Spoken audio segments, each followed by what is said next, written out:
Halo semuanya, perkenalkan nama saya Alexandra Valeria dari kelas 12 MIPA 3 SMA Negeri 1 Sungai Pinyu. Pada kesempatan kali ini, saya ingin menampilkan video tentang kondisi ekonomi Indonesia pada masa demokrasi terpimpin. Apa itu demokrasi terpimpin? Bagaimana sistem ekonomi terpimpin dijalankan? Langsung saja kita masuk ke materinya. Demokrasi terpimpin adalah sistem demokrasi di mana seluruh keputusan serta pemikiran berpusat pada pemimpin negara. Oleh sebab itu, sistem ekonomi berjalan dengan sistem komando atau sistem ekonomi terpimpin, di mana alat-alat produksi dan distribusi vital harus dimiliki dan dikuasai negara, atau minimal di bawah pengawasan negara. Sistem demokrasi terpimpin sendiri pernah dianut Indonesia pada tahun 1959 sampai tahun 1965, tepat setelah dikeluarkannya Dekret Presiden pada 5 Juli 1959 di bawah pimpinan Presiden Soekarno.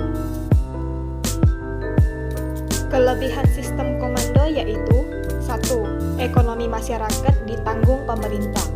2. Pemerintah mudah mengendalikan harga dan inflasi. 3. Stabilnya kondisi pasar dalam negeri.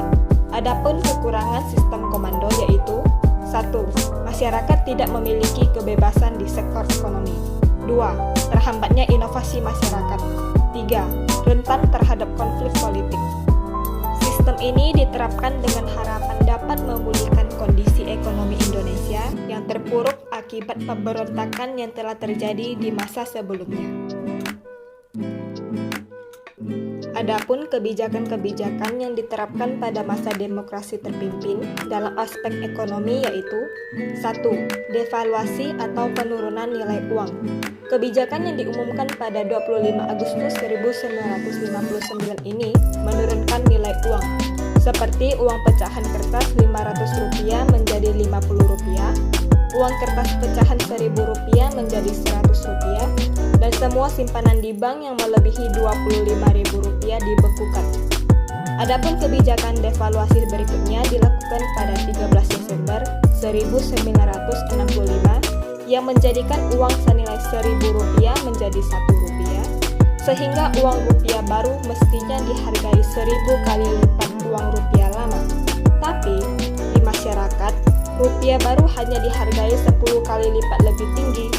Maka, tindakan pemerintah untuk menekan angka inflasi ini malah meningkatkan angka inflasi. 2. Pembentukan Dewan Perancang Nasional atau Depernas dan Badan Perancangan Pembangunan Nasional atau Bappenas. Dewan Perancang Nasional dibentuk pada 15 Agustus 1959 dan diketuai oleh Muhammad Yamin. Program kerja Depernas berupa pola pembangunan nasional yang disebut sebagai pola pembangunan semesta berencana dengan mempertimbangkan faktor pembiayaan dan waktu pelaksanaan pembangunan. Pada tahun 1963, dibentuk juga Badan Perancangan Pembangunan Nasional yang dipimpin Presiden Soekarno sebagai pengganti Depernas.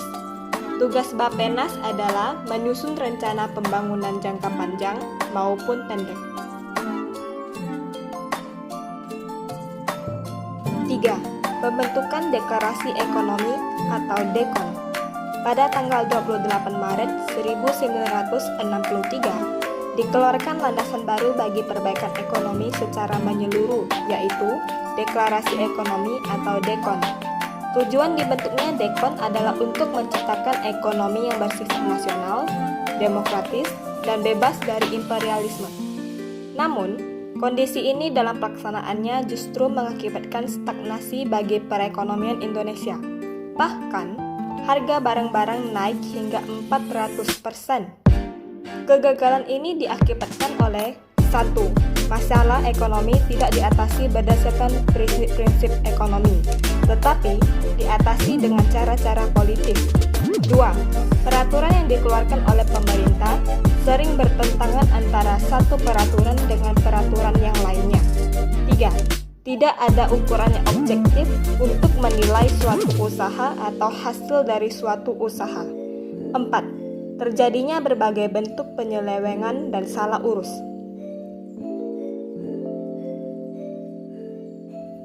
Empat, proyek mercusuar. Proyek mercusuar Soekarno adalah proyek pembangunan ibu kota secara besar-besaran agar mendapat perhatian dari luar negeri.